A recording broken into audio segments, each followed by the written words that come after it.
Stroke వచ్చి పడిపోయారనమాట. ఫుల్గా body అంతా డిహైడ్రేట్ అయ్యింది. అప్పుడు నేను కూడా ఆయనతో పాటు ఉన్నాను. ఆయనకి వాటర్ అవన్నీ పట్టి ఇంటికి తీసుకెళ్ళి అప్ చెప్పేశాను. వాళ్ళ ఇంట్లో ఆ రోజు మే 19th 1 o'clock వరకు కూడా నేను ఉన్నాను. తర్వాత బాగానే ఉంది, రికవర్ అయ్యాడు. బటర్ మిల్క్ అది తీసుకొచ్చాను, తాగాడు, అంతా బాగుంది. మళ్ళీ మే 20th మార్నింగ్ లెగిసి మే 20వ తేదీన స్నానం చేసుకొని బట్టలు వేసుకున్నాడు. తర్వాత వాళ్ళ మిస్సెస్కి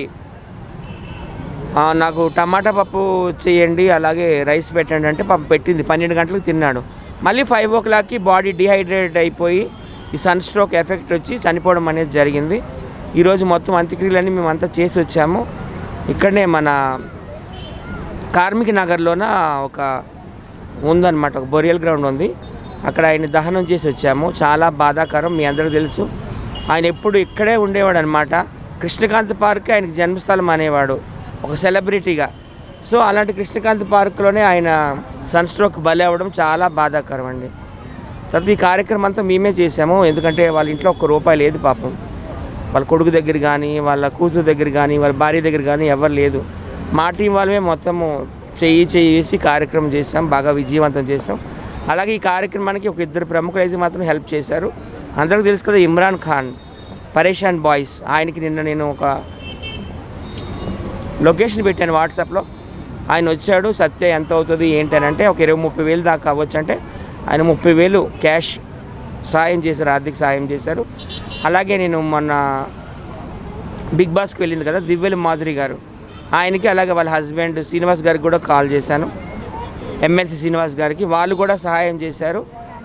టెంట్లు కావచ్చు, చైర్లు కావచ్చు, ఏసీ, ఫ్రీజర్ బాడీని ఉంచడానికి, తర్వాత పెద్ద పెద్ద డ్రమ్ములు అవన్నీ కూడా వాళ్ళే సమకూర్చారు. సో ఇక్కడ వీళ్ళిద్దరికి కూడా నేను ధన్యవాదాలు తెలుపుతున్నాను. పరేషాన్ బాయ్స్ ఇమ్రాన్ ఖాన్కి, అలాగా బిగ్ బాస్ దివ్యల మాధురి గారికి కూడా మెనీ థ్యాంక్స్ అండి. ఇంకా కుర్చీ తాత మన మధ్య లేరు, కంటు కాంచం మూగపోయిందనమాట, విశ్రాంతి తీసుకుంటుంది. మా అందరికీ చాలా విచారకరం. మాకే కాదు, మా టీంకే కాదు, మీ అందరికీ తెలుసు. ఆయన ఒకప్పుడు నాకు కరోనా టైంలో ఇదే పార్కులో పరిచయం అయ్యాడు. గలగలా మాట్లాడుతున్నాడు, కంఠం కూడా కంచు కంఠం లాగా ఉంది. కళావాచస్పతి జగ్గయ్య గారి లాగా కంచు కంఠం ఉంది. ఈయన కూడా మన టీంలో చేర్చుకుందామని మా టీంలో చేర్చుకున్నాను నేనే. మాతో పాటు ఈవెంట్లకి, షూటింగ్లకి, ఎంట్రీలకి తీసుకెళ్ళడం జరిగింది. మీ అందరికీ తెలుసు. ఒకసారి తమన్ గారి దగ్గరికి కూడా తీసుకెళ్ళాను, ప్రసాద్ ల్యాబ్స్.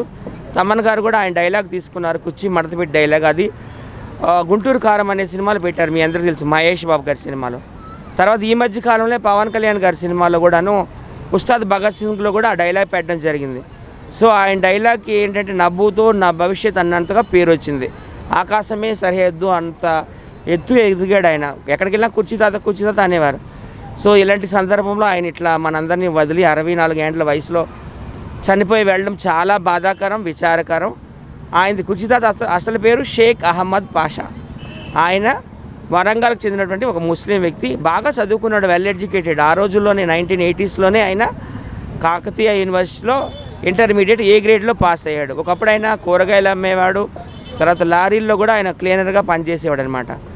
ఒక 50 ఏండ్ల క్రితం హైదరాబాద్ రావడం జరిగింది. ఇక్కడనే రెహమత్ నగర్లోనే ఉంటున్నారు.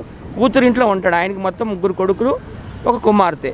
3 కొడుకుల్లో చిన్న కొడుకుని మొన్నే యేసుగూడ బస్సు దగ్గర మర్డర్ చేశారు కొన్ని గొడవల్లో.